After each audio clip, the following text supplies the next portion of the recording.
ano ba yan? Pero guys, magandang araw po sa inyong lahat. Munyemas naman, Amo na nahuli Pasok ka ng ng pasok. katulong. Di ka man lang Galit marunong na kumatok. galit. Panoorin natin sa Ma'am, pasensya na po. Kala ko po kasi nakapasok na kayo sa trabaho nyo eh.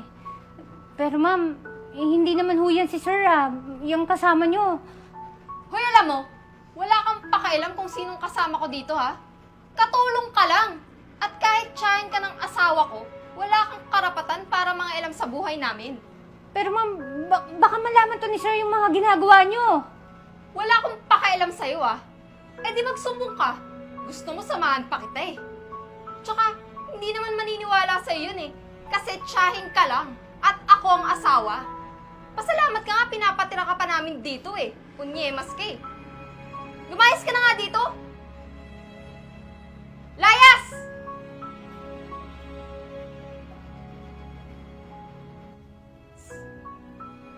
Paano na yan? Nahuli tayo ng katulong nyo. Huwag mo alalahanin yun. Wala namang silbi yun dito, eh. Mas gusto ko nga yung magsumbong siya, eh. Dahil alam ko namang hindi siya paniniwalaan ng asawa ko. Kaya mo na yun. Mas okay nga yun, eh. Talaga lang Dahil pag po. nagsumbong siya, may dahilan na ako para mapalayas yung salot na yan. Subukan niya lang. Baka talaga, babe. Oh, tita, ba't di ka pa kumakain? Hindi na pa nakahain, no? May nararamdaman ka pa? May sakit ka ba? Wala sir. Oh, kumain ka na. Ikaw nagluto niya, tapos di ka kakain. Hay naku, pabayaan mo nga siya magutom. Napaka-arte niyan. Siya na nga yung binibigyan ng trabaho, eh. Siya pa yung nag-iinarte. Kala mo naman may silbi. Yan mo na, mahal. Sige na, tita, kumain ka na. Sir, si Madam Hu kahapon nakita ko. May kasamang iba. Nung nasa trabaho ka. Ha? Maglilinis sana ako ng kwarto niyo kahapon. Kala ko kasi wala kayo eh. Pero iba ang nakita ko. Hay nako, yan na nga ba yung sinasabi ko, eh. Binibigay na lahat. Nagawa pa magsinungaling. Palibasa kasi. Ayaw na ayaw mo sa akin, eh, no? Kaya sinisiraan mo ko. Totoo ba yun, tita? Wala naman ako mapapala kung magsisinungaling ako. Hindi nagsisinungaling? Baka nakakalimutan mo. Tama. Nasa Wala ka pamamahay talaga kita. mapapala. Palamunin ka lang dito. Pasensya mo na, mahal. Ikaw naman, tita. Huwag mo naman kami sirain. Kung ayaw mo sa kanya, para sa akin, please lang. Huwag ka na gumawa ng kwento. Baka gusto mong palayasin kita dito ngayon. Akala mo ate, paniniwalaan ka ng asawa ko, yung napakasinungaling mo. Pasalamat ka na lang kamag-anak kanila. Kung hindi, papakulong talaga kita. Kung Tama sino na nga pa yan. yung... Masarapan tayo ng pagkain, no? Kung sino pa yung walang... Sorry, sir. Walang Teka, trabaho. sandali. Siya pa yung nagloloko. At ayaw ko Wala maniwala. mo nga yan. Ako na lang iintindi sa kanya. Total kupal naman siya, eh. Baka gusto lang ng bonus galing sa'yo. Tara, kain na lang tayo. Speak. Tawag.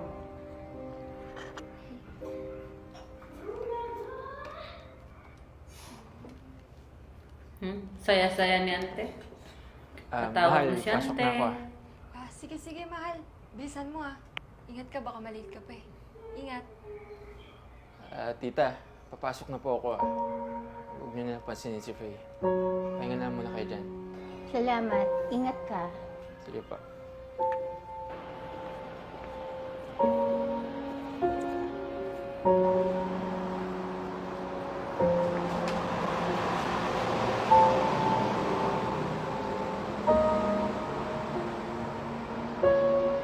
Naku, sinulpot na si Mari.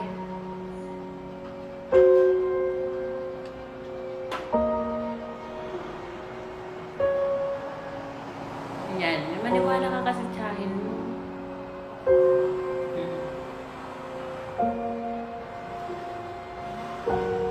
Hayaan mo na yun. Tara na sa kwarto para masolo mo na ako.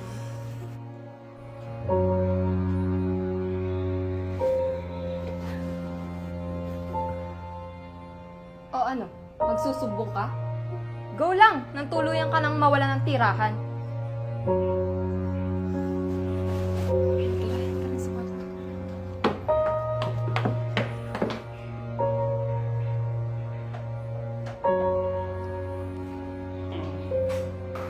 Ngayon, hindi ka Mga pa- hayop kayo? asawa mo. Totoo nga yung sabi ng tita ko. Malandi kang babae ka. Paano? Nung una ayaw ko maniwala eh. Dahil ang buong akala ko sinisiraan ka lang sa akin. Pero nung paglabas ko ng pintuan, nakita ko mayroong nakahintong sasakyan. Gagawin mo pa akong tanga? Napakasinungaling mong babae ka! Pero, sorry Ian. Hindi ko naman sinasadya eh. Ano? Hindi mo sinasadyang may paglampungan dito? Bakit? Sino ba siya para pagpalit mo ko ha? Ito. Napakakapal naman ng pagmumukha mo. Nagawa mo pang lumandi, wala ka na nga naitutulong dito sa bahay. Pero Ian, tita mo yun. Siya yung sisihin mo. Tignan mo yung ugali mo! Idadamo yung pa yung tita ko. Samantalang buti nga sa kanya eh, mahuli kita eh. Total naman di ba, gusto mo sa kanya? Pues, Lakas ng loob. sumama ka. Lumayas ka sa pamamahay ko. Pero bakit? Bahay ko rin naman to ah. Bahay? Bakit? May naiambag ka ba dito? Naging bahay mo lang to dahil asawa mo. Pero ngayon lumandi ka na. Wala nang sa'yo. Kaya pwede ka na lumayas. Layas! Sorry Ian. Huwag mo nang antayin na magdilim pa yung paningin ko. Dahil pag hindi pa kayo lumayas dito sa pamamahay ko, sinisigurado ko, sa punirarya ang diretsyo yung dalawa. Layas!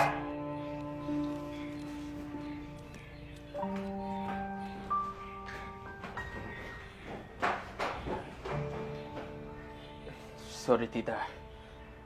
Hindi ka agad ako naniwala sa'yo. Sabi ko naman sa'yo eh. Matagal na akong duda dyan eh.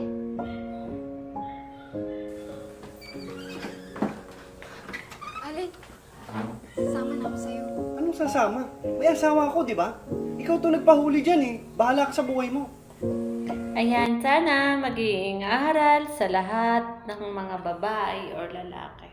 Kaya guys, ito po yung lagi kong sasabihin po sa inyo. Huwag niyong sarayin yung sarili niyo para lang sa panandaliang kaligayahan.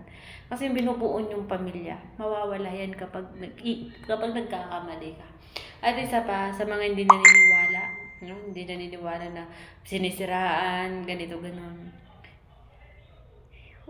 Ano ba nga naman na makukuha ko magsisinungaling? Tandaan nyo, pag tayo ay nag-ano ng apoy, hindi yan, kumbaga, walang apoy na hindi lalabas ang usok. 'Di ba? Saan ka ba makakuha nun? Ganon din yun kapag nagkaroon tayo ng makasalanan. Hindi yan maghabang buhay na, unless lang siguro na hindi na kayo lalabas ng bahay, hindi na kayo kakain. So, walang malalaman sa inyo. 'Di ba? Kaya, payo ko lang po sa lahat po na mga gumagawa ng ganyan. Pag tinungo kayo, mahalin niyo ang asawa niyo. No? Kasi, napaka-shorten niyo kung magkakaroon kayo ng asawa na minahal kayo. Kasi ang dami dyan na, oo nga, magkasama sila sa loob ng bahay pero binubugbog, ginaganon kung ano pang ginagawa sa asawa, sa mga anak. Kaya shorten nyo. So for today's video, kung nagustuhan ng video na ito, huwag mo kalimutan i-share and follow na rin ako. Have a good day.